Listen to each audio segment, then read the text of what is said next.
这从奶奶走以后，别说小凤想到奶，我每次来到这个地方，我心里感觉可凄凉。我也比较想人与人之间有感情的，小凤奶奶都些热情还。小凤，你妈来了吗？哦，该你拿着手机拿来，我掐东西嘞。打扫卫生的吗？你这回来都干活，可冷啊，穿的少。不咋冷。你这收拾啥的？我收拾妈妈东西，我整天不回来，家都没了。家都发霉了。你看你一回来，这屋里打扫的干干净净的。给你买零食，那边上学带着。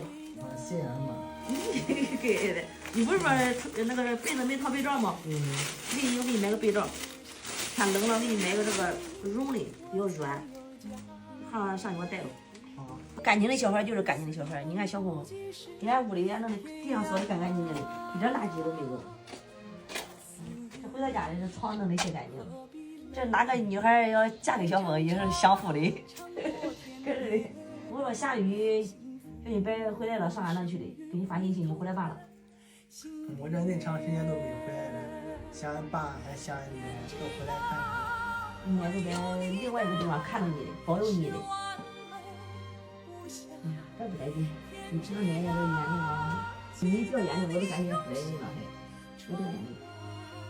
每次回来都把该来说话，吃俺来做的饭，现在才家就我一个人。哎呀，以后尽量的，你爸要不在家，你就别回来了，上哪去？这都是你回来洗的衣裳吗？是。这每次回来都觉得你叫衣裳洗干干净净。你看，自立的小孩就是自立的小孩，你看小凤每次回来都要衣裳洗的干干净净。这你为小泰迪还那么好的。这小泰迪都我的好饭，回到家在家等着我。我发现你这从开学到现在脸瘦的呀，你看都是不是坚持下去了？你别不舍得吃，你星期天我跟你说过多少遍，你星期天你爸没在家，你家里回来都是你自己，你上俺那去，你想吃啥我都给你做点。啊。好，那城里饭比乡下贵多，一顿饭都得1、20。你贵的多，你咋得吃饱呀？舍不得吃。可能饿了舍不得吃。你搁学校里啊，别不舍得吃，听见没有？来，这几块钱你拿着，你拿着给你吃饭，拿着吧。不要了，你又给我买这买那的，买那么多东西。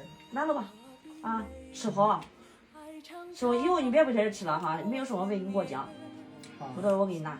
好，谢谢俺妈。哎呀，别客气，这钱找你来。好，俺妈你对我那好，我心里过意不去，不好意思去你家里。你看你又不好意思，以后可别这样说了哈，今天就直接去，天吗？好，有时间就去。你要去上学别去晚了。好，好说了。现在走了。我还有事，你看你才在这家一天，你就可以加油啊，加油。